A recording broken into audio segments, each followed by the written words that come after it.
Get up there where it's dry and see what happens. Sounds good. Sounds like it's good. I think we'll have a good hunt today. Good deal. Yeah. All right, come on.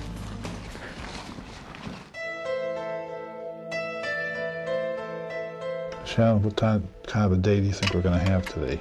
I think we'll do okay. We got here really early today, and the weather seems to have broke for just a little while. And maybe it'll hold off for the rest of the afternoon. I hope it does.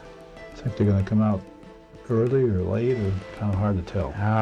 You never know. I imagine they're going to move a little later today. The weather's been so bad. But usually when the rain quits, they'll come on out, you know. It's still kind of drizzling out there a little bit, but maybe it won't do much more. This food plot, Dr. John's got a real good bedding area all the way around it. And it's always got a lot of good mature bucks around this food plot because they always feel so safe. It's kind of closed in around them, and they can usually run out here real quick and get them a little something to eat. And if anything bothers them, they know they can get back in the woods real quick to a safe area.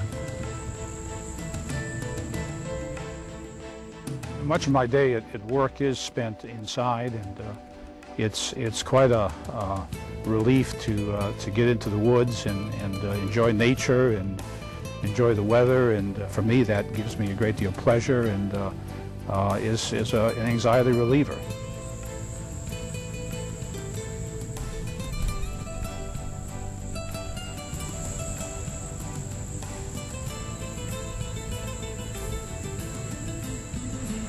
Shannon, do you see something out there? Looks like something moving. Yeah, I see it's a back. I see the top of a deer just over the hill back there. I'm not sure what it is yet. It looks like it's a little young, 6 or 8 point maybe. A little 1.5, 2.5-year-old deer maybe. Yeah, I see what you mean, huh? You can just barely see the top of his back when he puts his head down. That's a good sign. I'm glad they're starting to move a little bit. He's a good distance. How far? Can you tell how far that is, Shannon? That tree line back there is 237 yards. And he's just this side of it, so that's a pretty long ways. I was going to say, it looks even longer. I don't think we've ever shot a deer over that hill down there. We always let them come up a little closer. Hopefully there's a couple deer with him. We'll see what else comes out. Another buck appeared, and this was much larger and much more mature.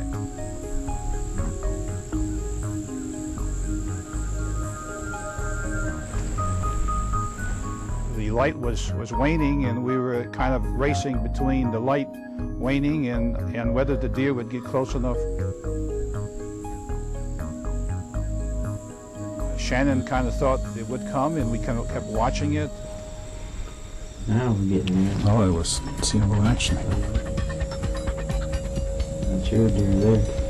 No matter how many times you see a good deer, there's always something about seeing it that kind of makes one have a rush. With time, it began to get closer and closer. My heart began to get racing more and more. Oh, they're coming closer. This buck in the front out there, the closer he gets, the more mature he looks. He might be the older of the group. His old head looks like he's an older, mature deer now. I hope they keep on coming up like this where we can kind of size them up a little better.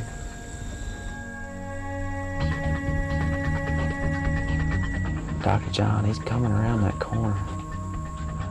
You can go on and get your gun up and get ready.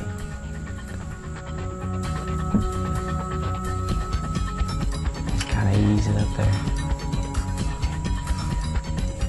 We're heading back to the South Mississippi hillsides when American Hunter returns. Yeah, he's not going anywhere. He's showing me his shoulders. If I can just hold the gun a little steady here, I'll be okay. Just take your time.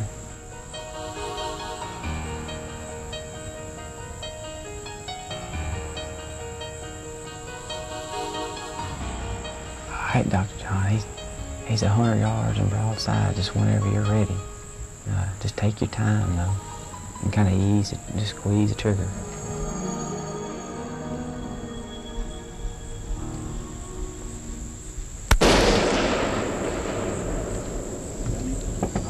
It gave us great pride to be able to be here and to have an animal like that be present. Thanks, Shannon. That was a great deer. I'm glad I could get you on one. We almost didn't have one today, but I know. Came out late. That's as good as early. That's right. We'll take. That is a good deer there. It is. Boy, it's some. That is a good mature. Antlers is. And look at that. He's got all these little burr points down here. All kind of good trash. That's signs of a good mature deer. He's got a little kicker over here. Good beam length.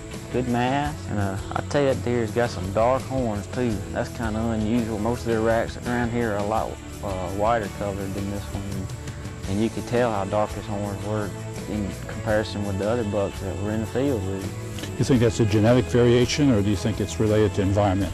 I don't know. I'd like to know. I don't know really what causes that, but I know that it sure makes a good mount and makes a deer stand out a little bit. Sure does. Well, I tell you what, John, before it starts flooding on us, let's go get the truck and get this big boy out of here and get him back to the camp so we can show him off to everybody. Sounds like a good idea. All right.